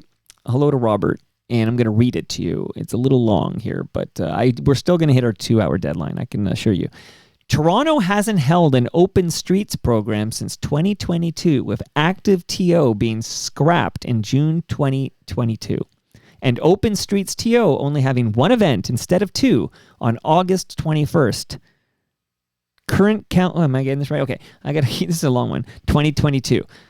The 2022 municipal election and 2023 mayoral by-election saw Mayor Olivia Chow and 14 current councillors support open streets, but nothing had been done since then, and the media has been largely silent. Given this, I feel the need to break the silence, and he's calling for an open streets campaign he wrote a post on his blog in April 2025. He says a petition has been launched, which has been signed by over 500 people and 20 organizations, including Cycle Toronto, Walk Toronto, 880 Cities, and the Toronto Public Space. I'm almost done this now. All right. The Open Streets campaign has gotten some media coverage in CBC in Toronto today, while Matt Elliott gave a shout out in his recent Toronto Star column. So shout out to the Toronto Star. But can you speak to Open Streets CEO Robert Zakowski's I mean, at the risk of because I suppose I've been part of this media conspiracy of silence. Largely silent. Largely silent. Can you just tell me what is he talking about?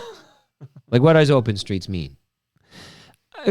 Does that mean no cars like we had with Like, Active so does he TO, mean like with on Active Lakeshore? TO, like on Sunday afternoons, we shut down the street. Yeah, I and think people that's what can he means. Walk in the street and all of that. Do you remember when we could walk on Lakeshore? Yeah. To like it was Stadium to Windermere, I want to say. I remember biking it and no cars were allowed. Yeah, I mean, we used to have even like Melassman a few times did like where they shut down most of the sections of Yonge, but like kept the cross streets open. But like you could go out on Yonge Street on Sunday afternoons in the summer and you exercise or dance in the street and all of that. I mean, we do have a lot of street festivals in Toronto where the streets are closed. Yeah, like Taste of Little Italy and Taste of Kingsway. Yeah, and Pride, Caravana. Absolutely. But the Polish festival, on Ukrainian? Roncesvalles, the Salsa on St. Clair, the Due West Fest, the Taste of Lawrence, like Grilled Cheese almost Challenge. every weekend of the summer, there is a pedestrianized street somewhere in the city that's having a festival. I understand that's not the same as being able to like romp on wide open Lakeshore Boulevard or whatever, or like go out and do yoga in the middle of the road or whatever. I'm in favor of the more of that. I just don't like I don't have really strong opinions about it. I hear you. I especially like I sympathize. I don't write a lot of columns and I don't spend a lot of time defending like car drivers in the city and their desire to get places faster. I am one of them. I do like to get places faster, but I also think grinding traffic is part of life in the big city. There may be some things we could do better, but I don't think things like getting rid of bike lanes or like prioritizing cars over other forms of travel is going to help, right? Because that's just not how car traffic works. But I do think I do think that if we're like going to have some kind of open streets, like looking for the off hours where like Sunday mornings before noon or something, or like whatever it is, like there's a useful compromise there, because there is something great and liberating about going out onto those streets and almost reclaiming that space as a cyclist or a pedestrian or just a human being who can stand in the middle of the road. But it's not a huge priority for me. I don't know. Like that's fair. Well, that's fair. Yeah. We've addressed. I think I read that was one of the longer emails I've ever read by for Robert Zakowski, who wrote me, and he's not the only one who wrote me an email knowing you were dropping by. I don't mean to be dismissive either. I know like Gil Penalosa has he really has talked about how like it can galvanize the city if it's a wide open thing where you have like all these big major streets are all closed at the same time on Sunday afternoons or Sunday mornings or whatever. And it's like you've got hours where people will go out and run, like this is going to be the like bring your headphones dance mob party. And this is going to be where it's going to be like we're going to play road hockey on this stretch. And this is going to be the stretch where we're going to like have a memorial ride for somebody or like whatever. The whole city is turned into a giant street park on some regular basis for a period of hours, and it becomes a civic event. I can see that working, but I don't see that being widely proposed right now, and maybe that's what he's talking about, is some kind of bigger scale open streets movement, and I could see that catching on, but I didn't know. Mm-hmm. Frankly, I like when all these members of council and Olivia Chow signed on to it. I'm assuming that means that they agreed with a group or something who was proposing open streets. They said, yeah, I'm in favor of that, but I don't remember it being a big part of the debate, right? Like, so I don't, as far as I know, it's not on the council agenda right now, and so maybe it will be because it's become such a hot topic on Toronto Mike now. On Saturday, I spent hours in Kensington Market, and I was thinking, because it's just so busy, such a great vibe, walking into those like vintage stores, it's like going back to the 90s, right? Like you just walk in and you're in everything's the 90s. Like I was looking for Public Enemy t-shirts. It's bananas. But I was thinking This is the kind of street. This would be a cool street, I was thinking, if they closed it to vehicular traffic. Like, it was so many people on both sides of the sidewalk checking out Kensington Market. I mean, these are not busy streets. These are like the side streets or whatever. It's not Spadina or College, I'm saying. You should, or Dundas, because it's kind of in the middle there. But I was thinking to myself as I was strolling, this would be a cool street to shut down to cars. Yeah, and there have been discussions about that. And of course, there was PS Kensington Sundays for a long time. And this year they've got suspended at the request of the local merchants and stuff, because I think a lot of the pedestrian Sundays had been taken over by outside merchants, some of whom were unlicensed, some of whom were...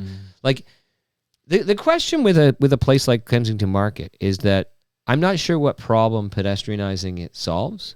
Like, it's not a neighborhood where pedestrians are like under threat right now. You could stroll down the middle of Augusta Avenue and the cars will just slowly like creak along beside you. Right. Like so there are people who can get in there and make deliveries to the fish markets or whatever, and other people who like can go find a parking spot there and then enjoy the market.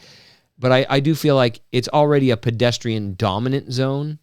And so, whereas like I do think, like, having visited cities, like in Montreal recently has, like, in the summer, St. Catherine Street now, right? Rue St. Catherine is like wildly pedestrianized, and they've done other versions of it. And I do think you can see how transformative that can be, and you can see Toronto tried it on Yonge Street in the 70s. I don't know that it would be a bad idea to try it again now, like pedestrianizing Yonge Street on summer weekends or just for the entire summer. It's already not a great driving street, but I think more so than like a little place that's already sort of like. I'm not trying to cut down your suggestion at Kensington Market. Just a random thought. I'm sorry, Ed, about my random thought. No, but like, I think the reason why it seems so obvious in Kensington Market is because it's already basically a pedestrian zone with some slow-moving, crawling car traffic. You're correct about that. Yes. And I think it could potentially be more transformative on like a big street like Yonge, where pedestrians could just flood out there into the middle of the road. And then potentially you could put like a ongoing street festival there, right? Like, you could license vendors in the middle of the road and all of that, and have, like, Taste of Yonge Street for the whole summer going on, right? But obviously that's a bigger imposition too, but it does feel like more transformative power. Mike wrote me.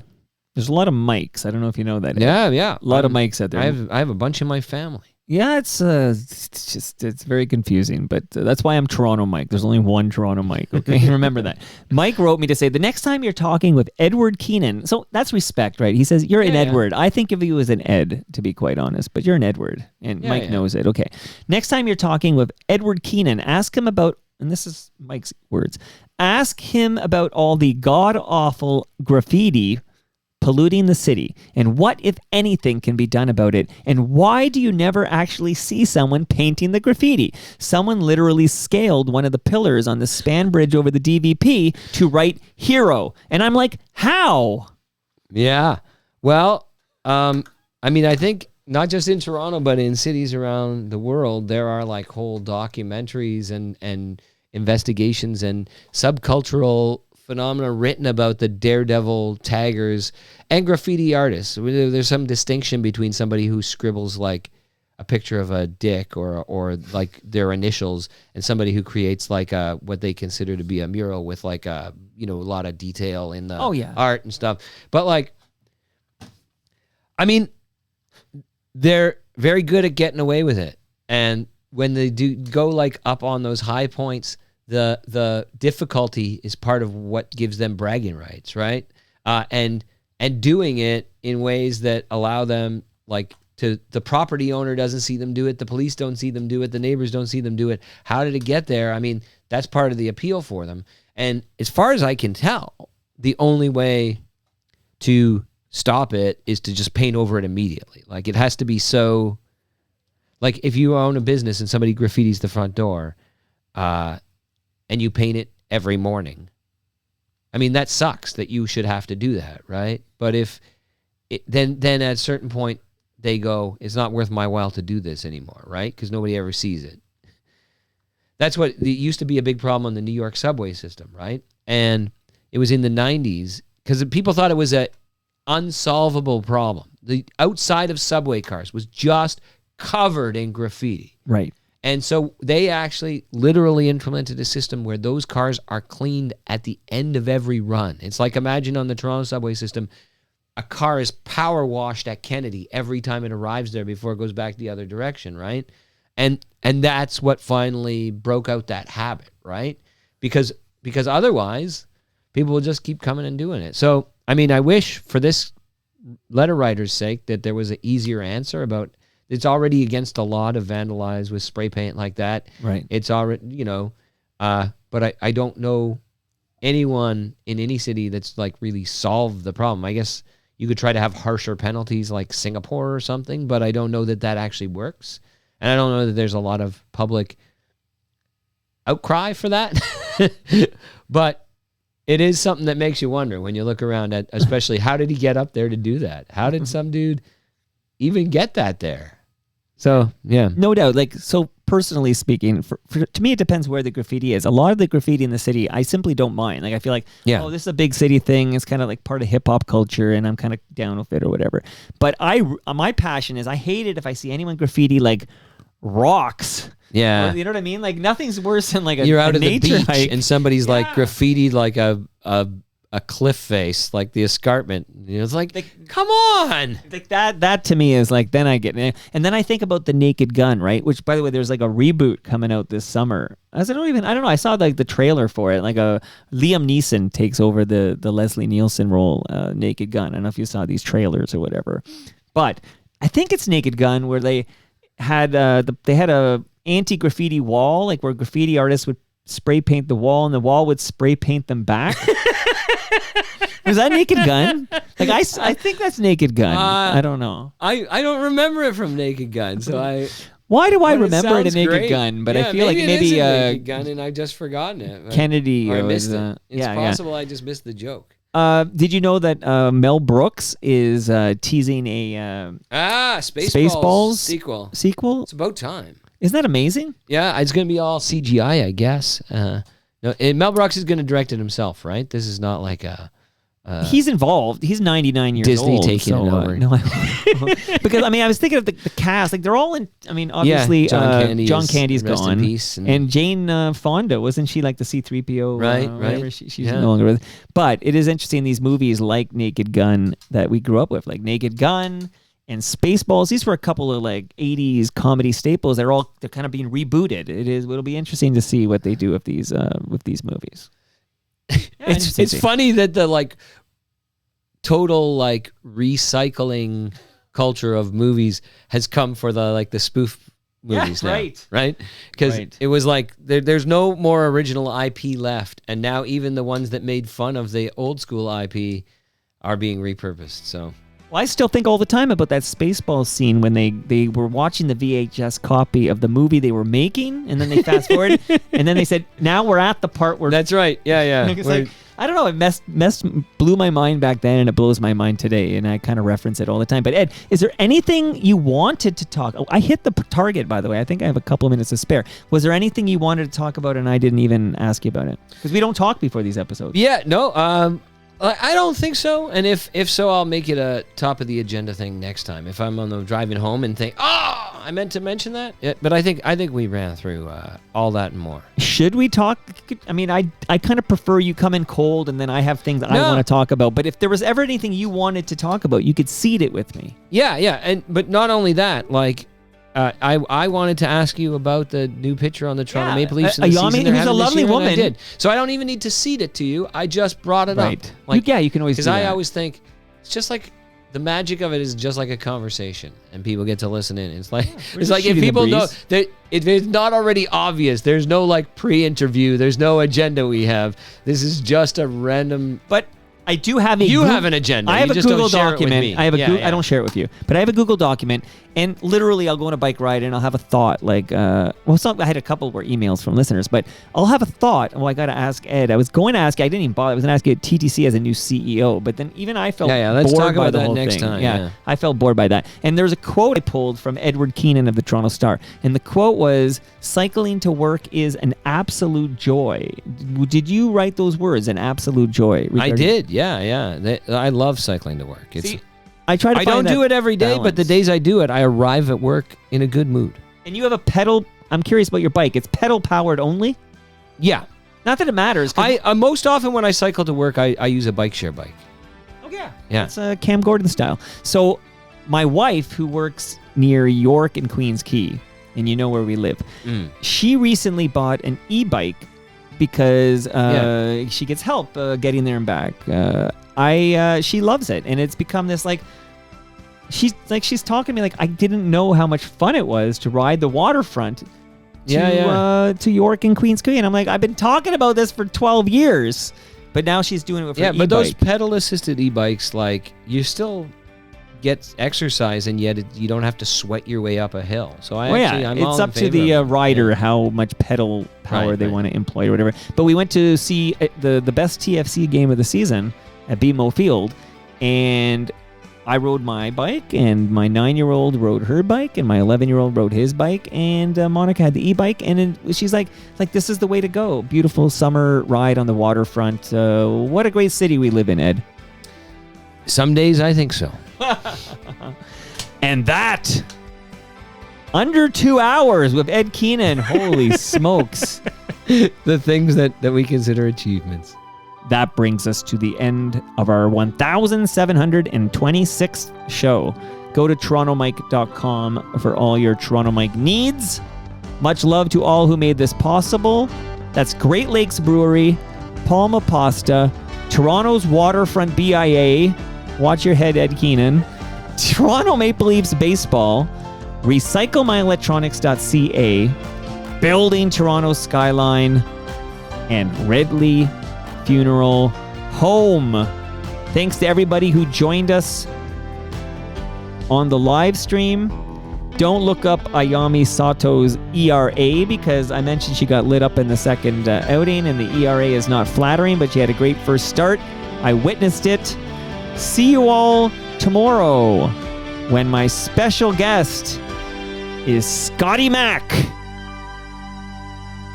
It's actually not Scotty Mack. It's Jill Deacon. Scotty Mack is Thursday. Jill Deacon returns. We're going to find out how she's doing. She's no longer hosting Here and Now, and this will be fantastic. So I can't wait to catch up with Jill Deacon tomorrow, 2 p.m., live.torontomike.com. We'll see if I have the frame rate issue resolved by then. See you all then. Do you know Jill Deacon? I don't think so. Okay, she hosted Here and Now forever. Okay. On CBC that's why Radio I know 1. her name. Yeah. And then she got long COVID. And here, let me shut down the thing here. You okay? Yeah, I'm fine. She got